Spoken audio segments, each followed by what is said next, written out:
Hello, everyone, and welcome back to the Dadsigner podcast. I'm Michael Smith, your host, and today I am joined by Joey Cofone. Hey, Joey, welcome to the show. Hey, man. I am so glad to be here. Behind the scenes of Breaker Tripped, this is take two. But yeah, Joey and I were connected by a friend, former colleague of mine named Chloe. So thank you, Chloe, if you are listening to this, for connecting us. Yes. But Joey, why don't you tell folks a little bit about who you are, what you do, and a bit about your family? Hey, what's up, everybody? I am a dad, obviously, of a little girl who's 20 months old. She's awesome. And a little dog who's 6. And I hate that he's getting older. Makes me sad. And my wife and I are currently in Chicago, living for a bit, taking care of stuff out here. This is where she's from. But we've mostly been in New York. I've been in New York for like 15, 20 years, and we're going to go back. So, yeah, and I definitely have the New York approach. Out here, I'm like a bit of an odd duck. So I guess I have to like tone things down because people look at me sideways. Anyway, so yeah, my name's Joey. And I did a few things. I founded Baron Fig like somewhere between 12 and 14 years ago. I still don't know what the exact origin date is, if it's the date you were LLC or the date you presented it to the world. Anyway, but we make tools that help you do your best thinking. I wrote The Laws of Creativity, a book that teaches you how to master your ideas. And I'm a designer under the hood. I've designed and art directed over 130 products from zero to launch. And in a nutshell, I think all my work focuses on helping people turn their ideas into reality. Yeah. That's super cool. Yeah. When Chloe introduced us, she's like, "Hey, do you know Baron Fig?" I was like, "As a matter of fact, I do. I have multiple notebooks. I have the pen. I've seen the work you've done with James Clear and Atomic Habits." Awesome. And then once we got a date to talk, I bought the book to try to be a good podcast Sweet. Well, host. thank you. And I got about 60 pages left, I think, Yeah, it's but it's it's good. long. It's like 400 something pages. Yeah, but it's of no surprise. It's well designed on the inside. Thank you. And maybe the first book I've ever read that has purple text at places. Yeah, why not, right? I mean, I did not like go through. It's self-published, but probably like the highest end self-published because it's like super design and then produced with quality materials. And yeah, I added colors in the middle, and then there's the page left indicators on the bottom, which I don't know why it's not in more books, but people seem to love that. Yeah. Yeah.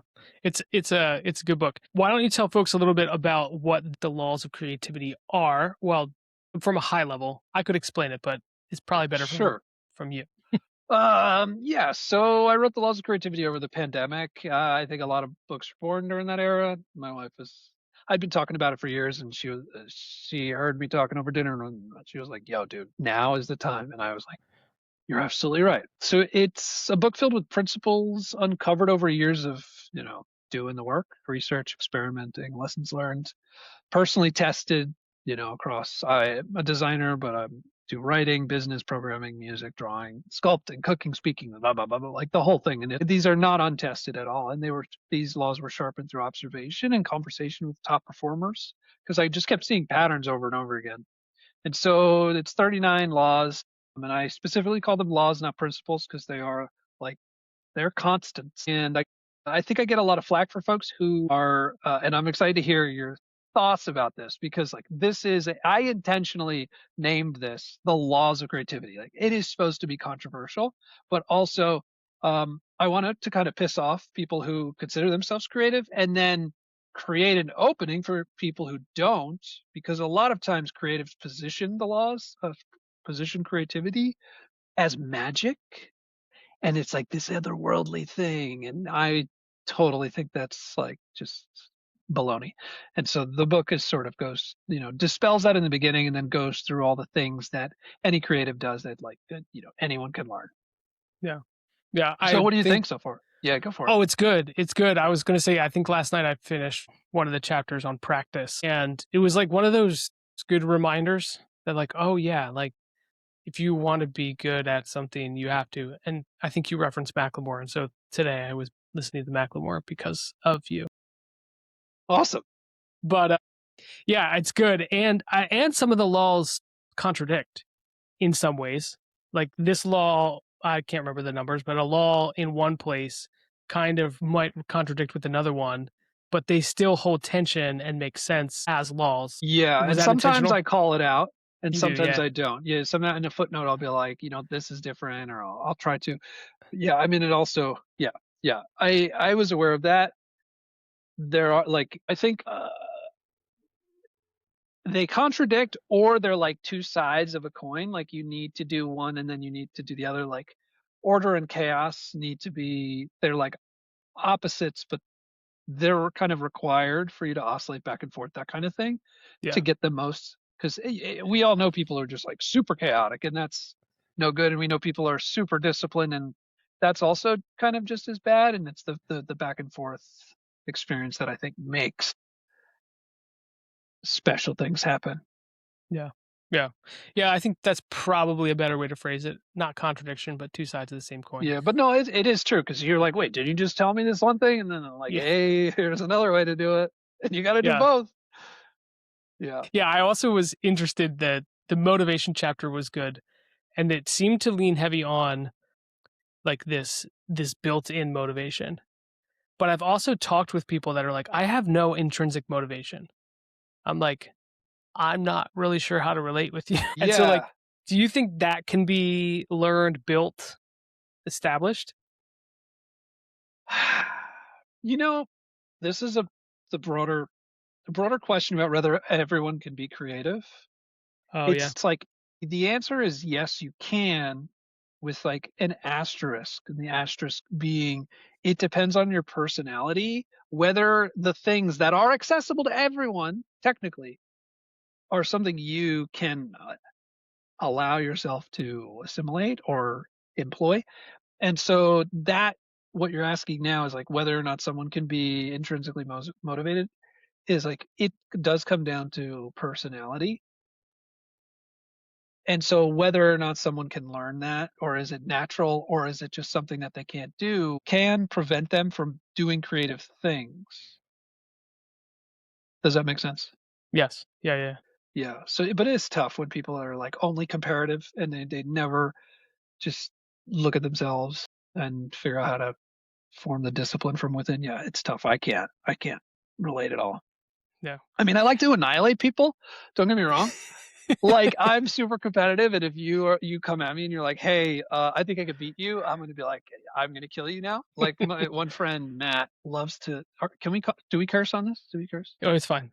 Cool. Yeah, he talks so much shit about video games, and like I love games. We mentioned this earlier. And so he was like talking shit about Super Smash Brothers, and I was like, this guy needs to shut up. Like nobody cares, dude. We're like, we're grown ass men. Stop it. But he wouldn't stop talking shit. So then I spent like 3 weeks practicing Smash Brothers. We all went to his house for like this annual thing, and I annihilated him. I destroyed him in front of everybody. And like I put him in his place and I felt great about it. Like I love it. I'm gonna kill you if I need to. So yeah, I am comparative in that sense. Yeah. But yeah, it still is like intrinsically motivating. Yeah. Yeah. And on top of the book, I mean, we kind of glossed over Baron Fig. Mm. Yeah, I mean, 12 years. I said I own several products. There are, I'm going to hold these up. If you're listening to this, I'm sorry, watch the video. You have journals with these lovely yellow bookmarks, which is Mm. also in the Laws of Creativity. He included the yellow bookmark. There are maybe one of the best pens available. This is the Squire, but tell us a little bit more about the products, your process, and you mentioned something new today. Yeah, so I guess I'll work backwards from today. Today we launched the Liminal Squire. It's a collaboration with YouTuber Ali Abdal. Do you know Ali Abdal? He was like a doctor turned YouTuber during the pandemic. Yeah, productivity and Yeah, yeah, learning, and yeah, 100%. Yeah, he's all about that. So Um, I'm like, even though I have the creativity front, like if you read the book, it's like very much productivity is like we said, the other side of the coin. So I was attracted to just what he was saying and all that stuff. And we collaborated on this pen called Liminal, which is all about the liminal space where like ideas exist when they merge and meld and then come out the other side. So that's out now. We didn't make a lot. Or yeah, so check it out if you so want it. buy one. Yeah, this is like quickly. we did a short run right now. It's a special edition, not a limited, so it can come back, but we try to do new products at a reasonable number to see if there's interest. So anyway, yeah, I designed it. Working backwards, the Squire Hex we introduced a year or two ago, which is like the hexagonal version of the Squire that you have, which is called the Classic. It's a round body. I refuse to put clips on our pens the Classic will roll off your desk. Yes, that's true. And now the Hex has flat sides, so now it won't. So problem solved in a different way without a clip. But the most interesting thing about our pens is that about 10 years ago, we had launched the notebook first. So we did a Kickstarter. We did like $168,000 in 30 days, which is cool, especially for back then. And then like we were looking on Instagram and all that, and people were like taking pictures of their notebooks, and we were like, wow, this is so cool. But it was always with a different company's pen. And we thought, man, a notebook and a pen. So we kind of floated it by a bunch of people, including customers, and everyone was like, no, you're the notebook guys. You can't make pens. Like, that's ridiculous. So you're like, okay, cool. Hold my beer. And then we went and we did like all the work and the research and made the pen. And people were a little bit dubious, but then New York Magazine rated 100 pens and put us at number one pen. Wow. Yeah, crazy. And no one questioned us again. So that's the history of like our two core products, the notebook and the pen. And so now they've And been the around for pen, that long. you designed both I'm probably going to think of terminology wrong, but both the casing as well as the actual refill itself. So the refill is like super, super, super actual high tech stuff. So we found a partner for the refills Got it. and we designed the pen around that. And then we customized the refills as well. Yeah. Nice. So our refill is like the top of the line refill that if you get a really good rollerball, this refill's probably in it. It's the best on earth. It's German made. It's like Nice. putting a German engine in a car you build or something. Like it's takes a lot of science to get the chemistry right. Nice. Very cool. And Yeah. then what would you say is your bestseller today? The pens or notebooks? I mean, there's no easy answer ever, huh? It's like one sells more in quantity and one sells more in dollars, right? The pen is Right. $85 a pop. The notebook's a third, right? So the notebooks sell quicker because they're cheaper and they're consumable. Right. Whereas the pen, you buy the pen and it will last you forever. I mean, these are like made in America metal pens. They're not going anywhere. So they both sell great in their own ways. Yeah. And what is it when you launch a new product, at what point do you decide, okay, we're going to make this a mainstay and we're going to sunset this other product over here? Yeah, that is so challenging. It's funny, like that we're talking about creativity as well in this question. You know how like in business you'll see Apple launch a product and then it doesn't work and everyone's like, oh, you look at Apple, you finally failed. And oh my God, how silly. But it's like they have a long history of products that didn't make it. And it's no big deal. You have to try to succeed because when you remove a product, it just sort of fades away from memory. So it really comes down to data and like having kind of set the stage with that comment.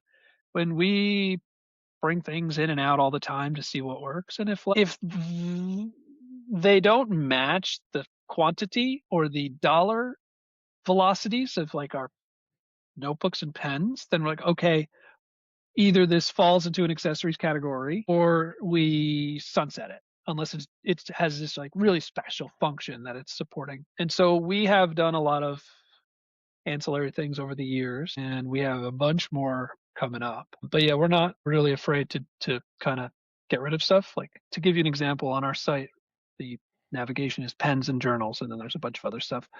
And like 4 or 5 years ago, it was tools, workspace, travel. And so like we have evolved in our product lines the way we look at things, talk about them, and what we carry. And I think that's just pretty normal and ongoing. Does that answer the question? Yeah. Yeah, it does. It does. Hmm. And I mean, if I if you go to the about page of your personal website, there is a long scroll of photographs of various products that you have launched, and you've art directed all these photo shoots and Yeah. How do you balance maintaining brand consistency from a visual perspective and not getting boring with all of these different, because it's still a pen and it's still a notebook, and you got to figure out Yeah. new ways to like make it look interesting that someone wants to buy. Yeah, that is a good question. It's is gonna be such a shitty answer because I think it's like it's I never think about it too hard. Yeah, I I have this principle that I follow, which is I wait for the gut reaction before I give a product the green light. And so like I put my products in progress in front of people all the time. I'll text, like I have a list of probably 15 to 20 people on my phone that I randomly text a progress. I'm like, oh, what do you think of this? And until I get, oh man, I want that, or oh, when's that coming out? Or that's awesome. Like I just keep going.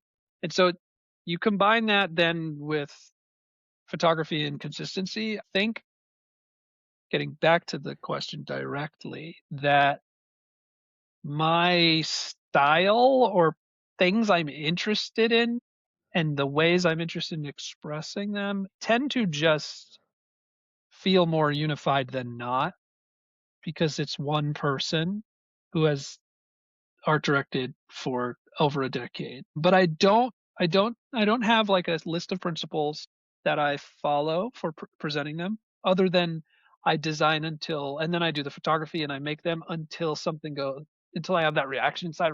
It's like, I want that. yeah, Like the liminal that's on the homepage now, that cool like red into blue with the thing in the middle. I made like a dozen different versions of presenting the pen until I had something that just made people's eyes go a little bit wider. And then when you do that across the board, I guess as a single person, it tends to sound the same, look the same or yeah. feel cohesive. Yeah, that's not a great answer.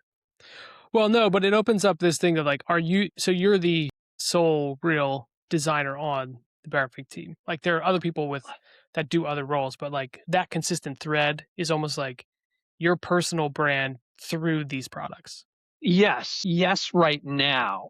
Over the years, we've had half a dozen, no, four designers, included plus me.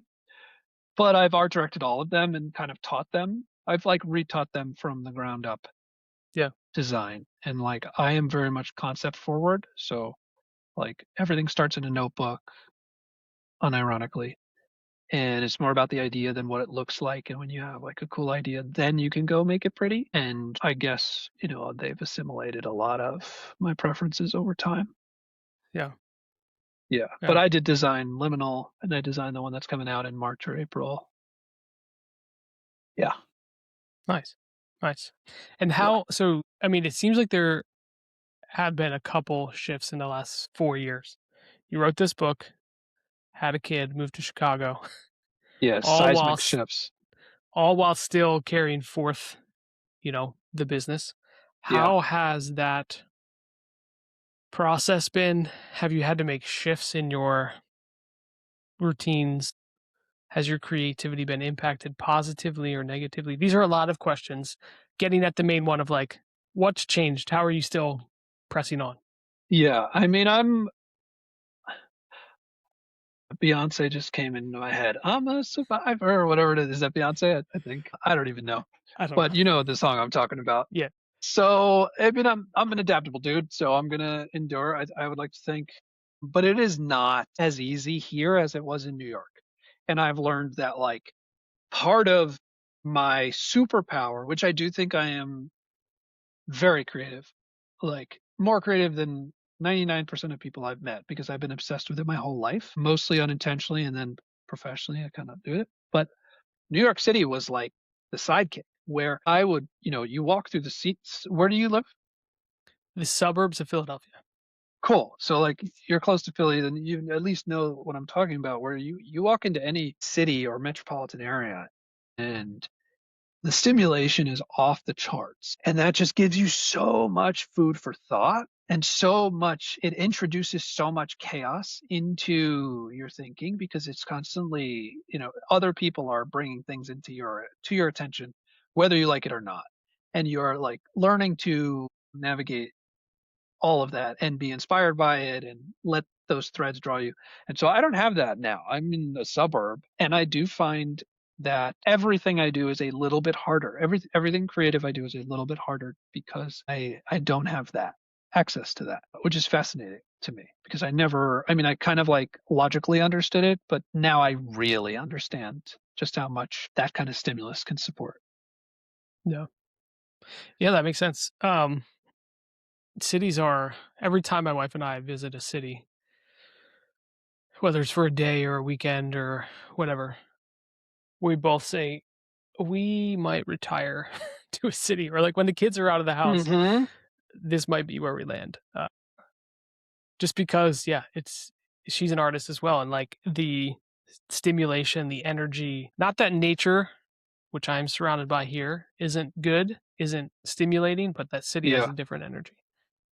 No, I'm with you. I actually don't like nature. Like I've learned like it's so wrong, like taboo to tell people like I don't want to go outside. Like I don't want to I like looking out the window and I'm like, wow, that's really pretty. Wow, like beautiful. Or I'd go to a cabin in the woods and I'll like stay in the cabin and be like, oh, gorgeous. Or like give me a really good porch with one of those nets, those the screens. Excuse Yeah, me. screened in porch. Yeah, 10 out of 10. But that took till my early 30s to realize about myself because I like hiked the Appalachian Trail and I did all the camping and all this stuff and I thought, yeah, nature, like you got to like it, and I don't.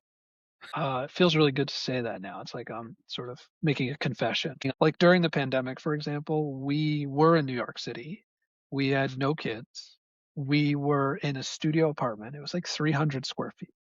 And we only just 300 square feet because we were like 2 blocks from Rockefeller Center in Times Square, and we didn't need to be inside for anything because we had like New York outside our door. Then the pandemic hit, and we were in that room for 5 months straight, and I loved it. I mean, like obviously it was scary because of what was going on in the world, but like being stuck in that room, I was like, I could do this for a long time. Yeah, So yeah, yeah. yeah. Do you What do do you you think like? st Oh, sorry, go Yeah, ahead. I was like, what do you like out of your environment? Of, like, where what is Like, what's around your me? ideal? Yeah, When you were describing a cabin in the woods, but, like, you sit inside by the fire and, like, look out the window, I like that a lot. yeah, that's We were peaceful. actually at a friend's house in the mountains over the weekend, and it's surprisingly snowed. It was We were only supposed to get a little snow, but we got a lot more, and there was, like, a ton of kids in the house and a bunch of friends, and all of the kids went outside to sled, and, like, a couple of the adults did that really enjoy that, and I stayed in the house, and it was Yeah, that's quiet, what's and it up. was great. So, yeah, I resonate with that. I do enjoy walking outside, Yeah, but walking serves a good yeah, function too, creatively, like yeah, the scientifically proven and yeah. experientially. Like, yeah, I get a ton of ideas when I go for a walk. I almost wonder if there's something about New York City or any city, like, if you're living in the actual city itself, not in the suburbs, where it's like, "Oh, I have to go run to wherever," and you're outdoors and you're walking, Yeah, and there's this energy, it's those 3 insane. things combined that It absolutely does. It's like absolutely if you really look at like all, not all, but so many legendary creators like authors and designers and blah blah blah blah blah are from like in New York City or have lived in New York City, and is it do they go there because that's where other creatives are maybe, or are they there and it helps shape them? Definitely. It's interesting once you realize the interconnectedness of like your space to your ability to perform. Mhm, I don't want to make everyone depressed, including ourselves here, because we're like not in the city, but it is fascinating, and I don't think it's like necessary. It's just it gives you an edge if you do it, but you could yeah, kill it without it. yeah. I believe one of the laws of the creativity from this book I read was about your surroundings. Yeah, your environment for sure. And it's like now I didn't think about that in that context when I was writing it because I was in the city, but now that I'm not in the city, I'm like, yeah, that's Yeah, so you true. Even believe it more true. deeper. Yeah, exactly. Yeah, it's that, like, knowledge versus lived experience, and you're like, "Oh, yeah, yeah, yep, that one's right." Yup. Yep, yep, yep, yep, yep. for sure, for sure. Very cool. Well, was there anything else that was burning in you that you wanted to talk about? Two of these other dadsigners. I mean, being a dad is like not easy, obviously. What are some things that you, and maybe you've talked about this previous, what are some things that you, after you became a dad, you're like, why did nobody say this? Why did nobody tell? Why is nobody talking about this? I feel like the biggest thing that has always stuck out to me is just how selfish. Like, I want to do what I want to do. I don't really want to do what this other human being wants me to do right now. And it's Yeah. like a constant struggle of like, wait, do I still get to be me and have desires and act on them? Or Mm. is it just solely now the kids for the next 8 to 12 years? So do you still feel that? Oh yeah, from time to time. Like I actually just want to lay on the couch and read a book. I don't want to play a game. Yeah. Like those moments where you're tired, you've worked a full day, you're mentally kind of shot, and you just want to like recharge the way you want to recharge. Yeah, it's challenging to put that aside. But then every time I do it, I find great joy in engaging with my children. But it's hard. Yeah. It's a double-edged sword. Yeah. When we had our daughter, I did not feel like that bond that some dads maybe get very quickly. I didn't feel that. And like, I know that it was supposed to come with time. Like dad's like, oh yeah, you didn't carry the baby. It takes a little while. It took quite a while. Yeah. Like I didn't, and then I kind of had to eke it out of like conversation with other dads, and some were like, felt guilty, and I feel Hmm. guilty. Hmm. Even like talking aloud and putting it to like record here is like challenging because now she can listen like 10 years from now and be like, you didn't like me, and it's like, no, it wasn't like, it's like I didn't. It was just a thing I had to take care of. Speaking super plainly Yeah. until she started to smile and laugh and all that, and then it's taken a while. Yeah. What was that like for you? Yeah. I feel like there have been ebbs and flows of connection. Like as we were saying earlier, my girls are a little bit older, 11 and 8, and as they get older and no longer like want to cuddle or give me a Yeah, hug or stuff like that, you begin to wonder, well, do they not do they love me, but like is this connection gone? And it just the relationship changes, right. right? Like not kissing my 14-year-old daughter on the cheek necessarily before she goes out with her friends, right? But like a 2-year-old, you're like doing it all the time. All the And time. so, it's healthy for it to change, but it's Yeah, also I'm not always ready for it. it does seem heartbreaking. Yeah. I Yeah. think Especially about with that. girls. Yeah, yeah. I mean, as a dad, I guess like I don't know, something being a dad, girl dad or whatever is interesting.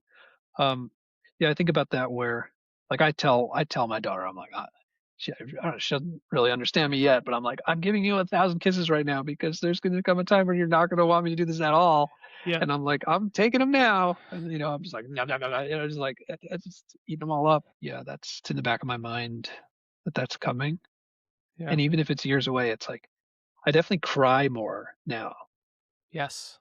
No one Yeah. warned me about that. Yeah, right. Same. Same. Like I think I cried like twice in like 36 or 7 years, I guess I was 38. And now I've cried like 20 times since she's been born. Like I'm like, oh my God, this scene in this movie, I'm crying. Oh my Yeah. God, look what she did. I'm crying. Yeah, what is that? Yeah. My daughter lost her first tooth and I cried. No. And I'm like, why? Yeah. My wife was making fun of me. She's like, why are you crying right now? I was like, I don't know. It wasn't my Yeah. choice. Yeah, I know, right? These emotions are new. Yeah. Yeah, I feel you. So yeah, thanks for chatting about that. Yeah. Well, I am That's cool. curious as we kind of wrap up here, two final questions, which are as a dad, what has been your greatest joy? And then what has been your biggest learning? Yeah, I mean, I think the greatest joy is like knock on wood will like happen every week. So the latest greatest joy is that she has started spelling with me. Very cool. And that is so cool, where I'll say each letter and then she'll say repeat after me, and then I'll say the word and she'll say it, and I'm like, "I can't believe you're doing this. Like, this is so neat." And then, like, that she's even into it is Yeah. amazing. Like, and I love to read. Even though I'm a designer and I make stuff, I've always wanted to be a writer. Like, and since I was a kid, I Mm, did that whole thing. I was an English major before I went to design school and everything. So anyway, that's the greatest joy. And then what was the other one? The biggest learning. learning? I'm not really a patient person, like, at all. Like, I have negative patience. And living in New York definitely did not inspire growth where everything is instant. But having a kid has been like the most dramatic development of patience, where I could feel inside of me kind of like the little boiling of like it almost comes out. Where I'm just like, okay, hurry up, or like, just get put on your jacket, and it doesn't come out, but it's such a conscious thing now, and like so Mm, I think that learning to be patient, for me at least, um, has been very recent. yeah. Yeah. Well, yeah, I appreciate you for sharing and for coming on. If folks wanted to find you or Baron Fig, connect with you online or any of that, where on the internet can they do that? Yeah, you can check out what I'm up to and the laws of creativity at joeycofone.com or visit baronfig at baronfig.com. Awesome. Very cool. Well, thank you so much, Joey. Thanks, Michael.